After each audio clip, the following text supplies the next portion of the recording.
In a rational world, the two leaders' agenda would be packed with must-solve problems. American and Russian forces, and their local proxies, are perilously close to clashes in Syria. Terrifying near misses have become almost routine over the Baltic Sea. A huge Russian military exercise, ZAPAD-17, looms in September, causing jitters in NATO's frontline states of Estonia, Latvia, Lithuania and Poland. The arms control regime bequeathed to the world at the end of the old Cold War is in tatters. The war in Ukraine grinds on, amid deadlocked diplomacy.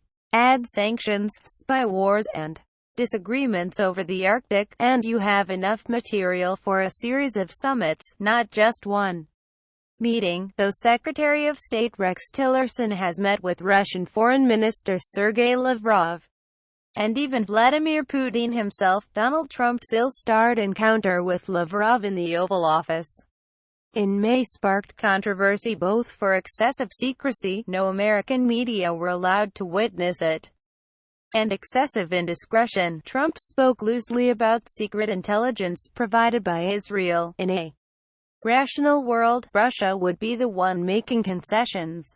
The Kremlin's bravado and decisiveness are misleading. Russia economy, in 2015 just over half the size of California's at $1.36 trillion, has only recently started to recover from a recession, brought on in part by sanctions from the West. Low oil prices have delayed Putin's ambitious military modernization plans.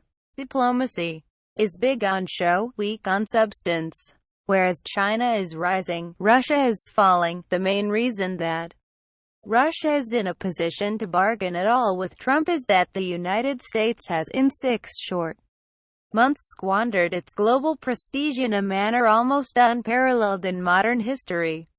As the latest Pew Research opinion poll shows, more people around the world have confidence in Putin than Trump. When the American leader meets his G20 colleagues, they will treat him with wary pity, along with Britain's Theresa May, who represents another country that is hurling itself over a geopolitical cliff. The fears are not of a decisively bad strategy. Few expect Trump to pull off a grand bargain with the Russian leader, trading European security for help against terrorism and for concessions on trade and investment.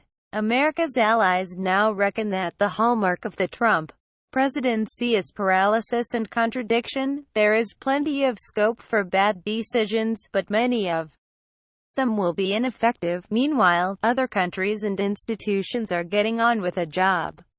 Congress has taken the lead on consolidating sanctions against Russia. The Senate has approved sanctions and sent the bill to the House for a final vote. America's superpower energy industry is blunting the edge of the Kremlin's energy weapon in Eastern Europe. Trump will visit Poland before the G20 summit starts, at Poland's president's invitation.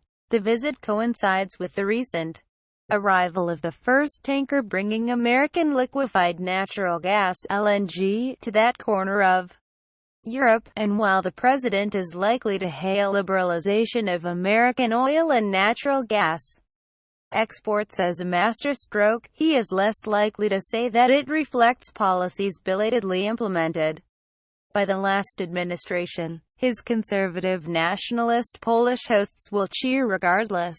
Nobody else will notice. Meanwhile, Russia's attempts to play divide and rule in Europe have largely failed. Alleged meddling in the French elections backfired. Emmanuel Macron's government and presidency are hawkish on Russia in a way not seen in France for generations.